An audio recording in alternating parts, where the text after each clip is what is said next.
My name's Mike, founder of Spherio. So Spherios are made up of different sizes. Currently there's 4 sizes. 16 cards, 32, 64, and 128. So we're at a museum and I've made a Spherio of 32 cards. Let's check it out.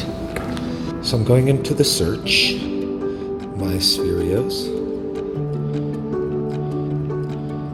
So here's our Spherio. It's got 32 cards.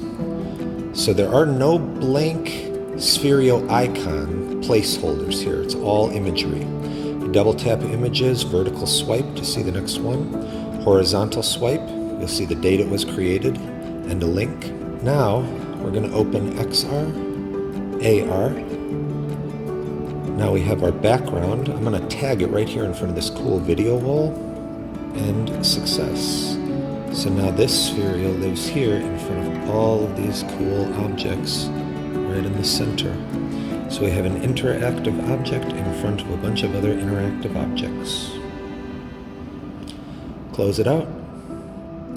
Back to our list, back to home, and done.